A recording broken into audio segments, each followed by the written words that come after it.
Hi there, my name is Evelina Silvera, and I'm with Diversity at Work in London. And today I want to talk about how you can accommodate your ADHD in the workplace. Now, sometimes ADHD comes with a whole slew of connotations. In fact, a lot of people will think the first image that comes to mind is a out of control child bouncing off the walls. Or they may make fun of ADHD, like everybody's got ADHD or ADD or so forth.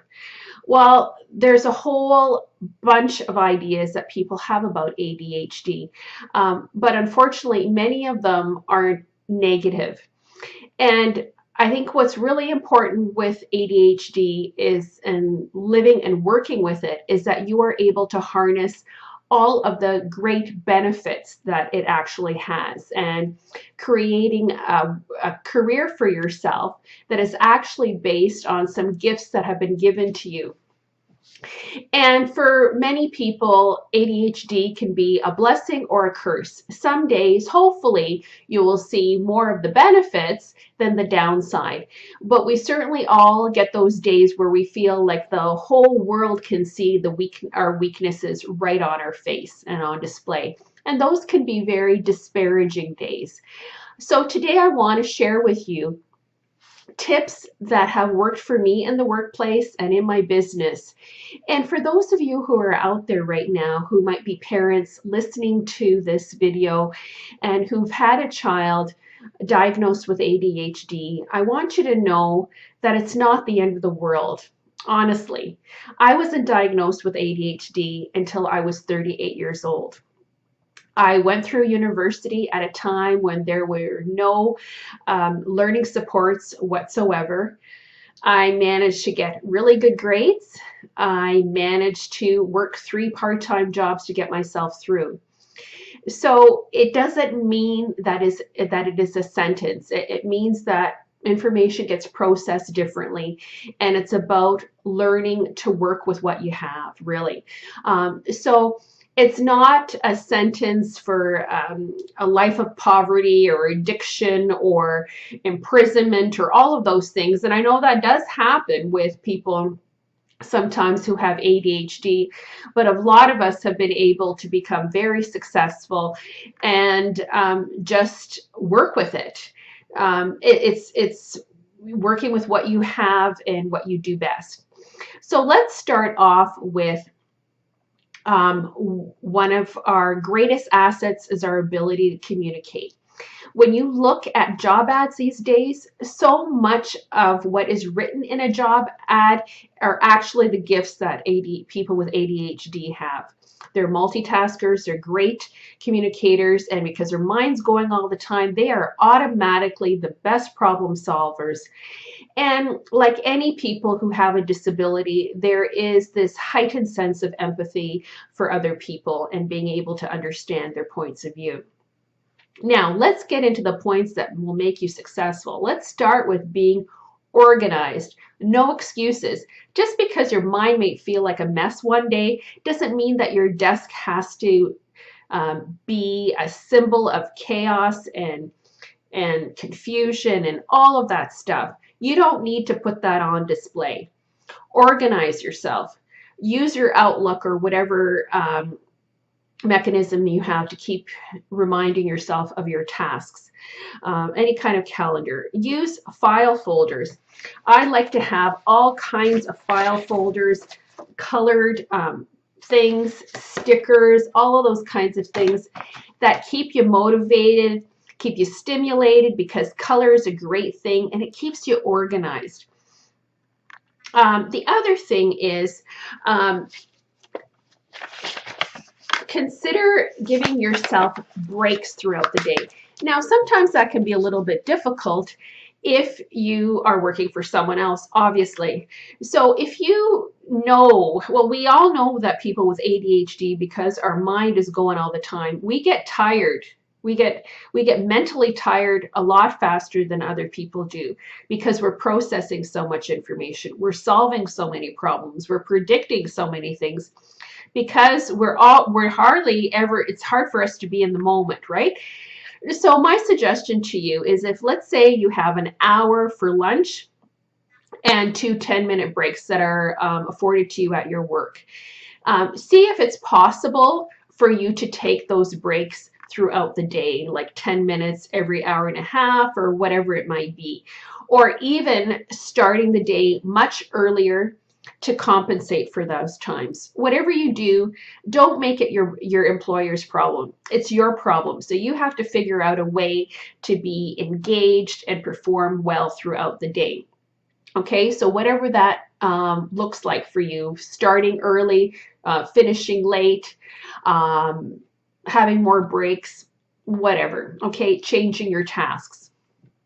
Okay, the next thing is, I would suggest keeping a notebook with you, whether it's in your purse. Well, in your purse is a good idea if you carry a purse, by your desk, maybe even by your bedside table, because since your mind is going all the time, you get great ideas. And I got to tell you, I get some of the best ideas while I'm lying in bed at nighttime thinking about how I'm going to solve a business problem. And I don't want to forget that, so I'm going to write it down. That can actually work to your favor.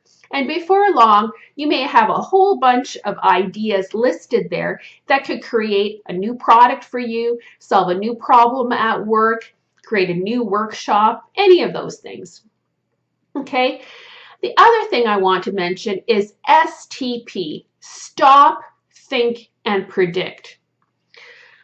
Because sometimes people with ADHD have a much more difficult time with filtering out what they're going to say, you need to really stop and think about what you're feeling before you say it, before you send out that email.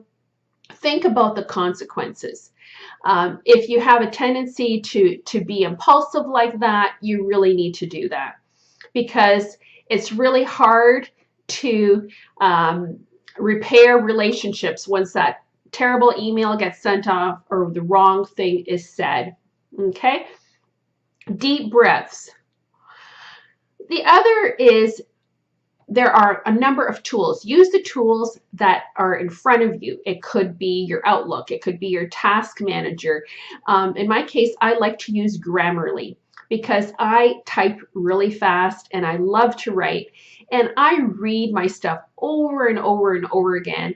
And sometimes I miss things because I get so passionate and excited about what I'm writing about. So the Grammarly thing really helps me pick up those extra points that I may have missed. And by the way, I'm not being paid by Grammarly to do this video. Okay. And I'm looking at my notebook here just so that I keep on track. Know your limitations. Okay. There are some things that just don't work in your favor in terms of careers. I'll tell you, given what you know about me so far with this video, you probably think, okay, I probably wouldn't have made a very good statistician, and yet somehow I applied for a job as a statistician one summer. And on top of that, my desk was right by the water cooler area, so there's constant traffic all the time.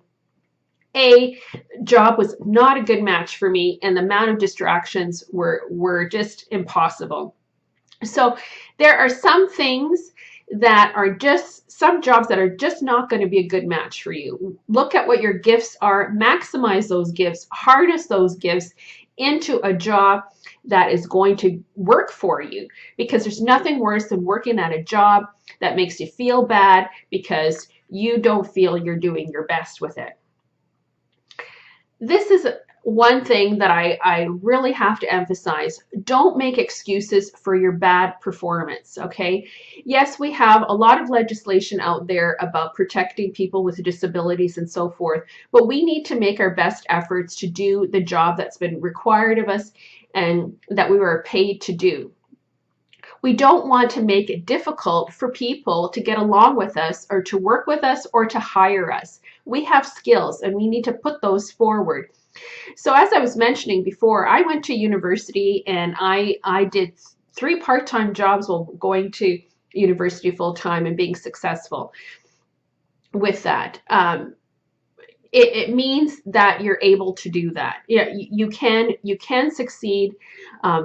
and you have to schedule your life and the way um, the way it works to make things possible for you.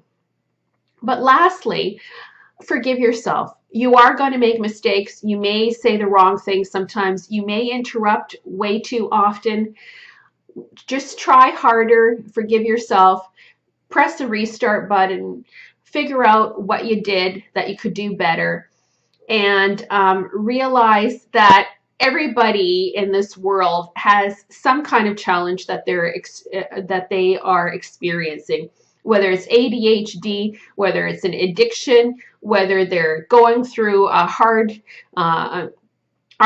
time in their workplace or with their child or with their spouse or whatever.